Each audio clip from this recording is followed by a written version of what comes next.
on, guys? This is Berz. I want to talk to you today about the GG&G FLT scope mounts for special purpose rifles. When you're looking around out there for an SPR mount for your scope, you can definitely get confused. There's a ton out there. You have all kinds of acronyms and all kinds of models out there, and you could get confused on, what's good, what's not good, what's going to last, what's not going to last. And, really what you got to come down to before you even look at scope mounts is what do you want to do with your scope and with your rifle. In the past, I've talked about this Arrow Precision mount. I really like it. It's super lightweight at 3.3 ounces.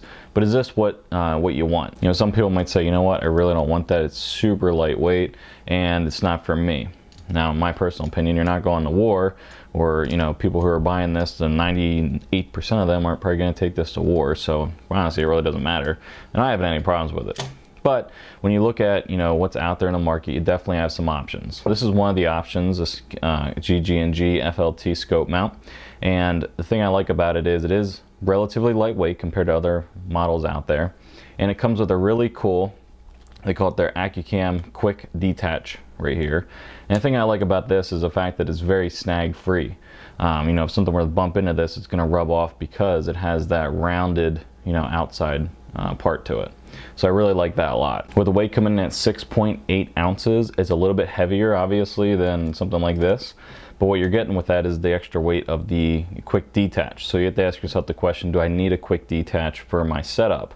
If you're going with something that's a regular scope like this, I would say yes. If you're going with something that is a something you could replace a red dot and a magnifier with, like this Berz XTR2, this is a 125 power, I would say no. You could probably go with the GG&G FLT scope mount that doesn't have the AccuCam quick detach. I think the quick detach is a great mount for something that is above a 1x multiplier or power. So this is a 3 to 9. I think it would be a great for this. But just with the testing and everything, this is the scope I used it with, and it's not a huge deal when you're testing stuff. But as far as purpose goes, that's how I would use this mount if I were going to set it up on a gun. This mount's made from 6061 T6 aluminum, and the AccuCam mechanism is made from solid billet 4140 steel. So you have two different metals there that are being used. And what I've found with this AccuCam quick detach system is you can really bear down on this and it doesn't budge whatsoever. A lot of people will not put them on tight enough, and then they'll have their quick detach come loose and they'll say that the mount's the problem, but in reality probably half of the people that complain about that just don't have these set up tight enough.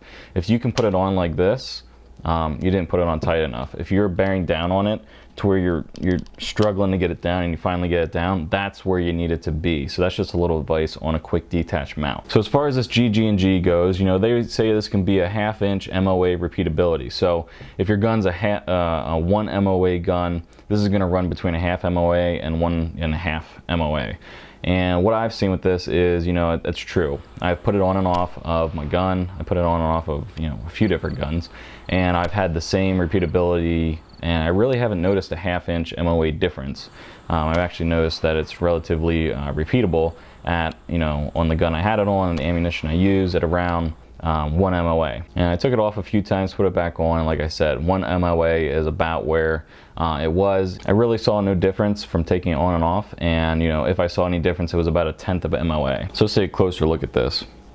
You can see GG&G there.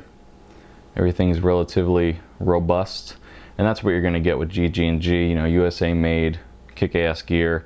They also make a bipod, which I'm going to be reviewing soon, and you can see that they've skeletonized this somewhat to kind of cut the weight down. And let's take a look at this compared to something that's even, something really lightweight. So one thing I always talk about is looking at the sides. And you can see that this is definitely more robust than the Arrow Precision on this side right here.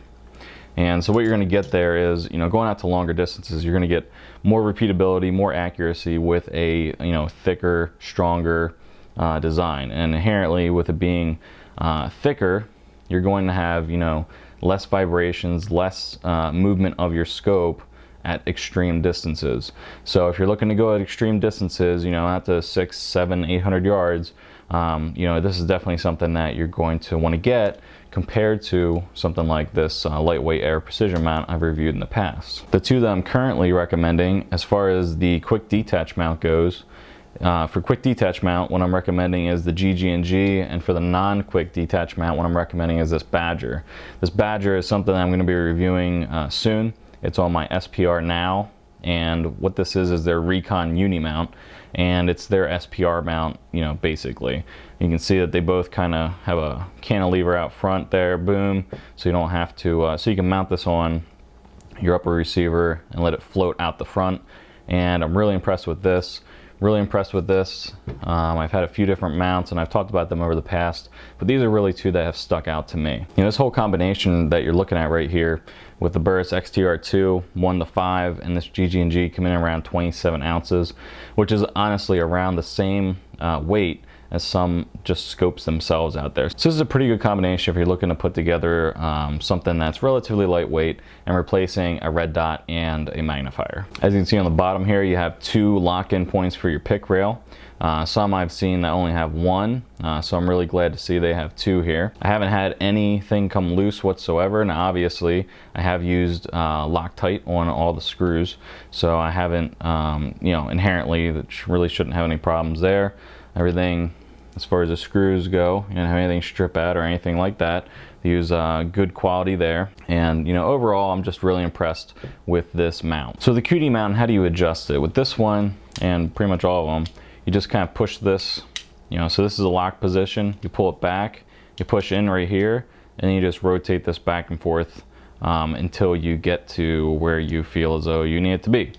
And like I said, you want to make sure that's definitely very tight to get it on there, and then you won't have any problems. I haven't had any problems with it coming loose, and I've had other people use it, other people look at it. A lot of people, like I said, do like the fact that this is rounded off, so it doesn't get caught on gear as easily as some that are just straight out there.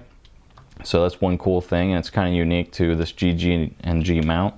And overall, like I said, I like this mount. If you're looking for one to use with your SPR setup, or pretty much any setup with a 30mm tube design, go ahead and take a look at GG&G. They have other scope mounts as well, but I really like this QD mount. There's a lot of different QD mounts out there. I think this is definitely one of the better ones on the market. So if you guys have any questions or anything, go ahead and let me know. If you guys have a GG&G mount, go ahead and put it in the comments down below, or better yet, make a video about it. And until next time, later.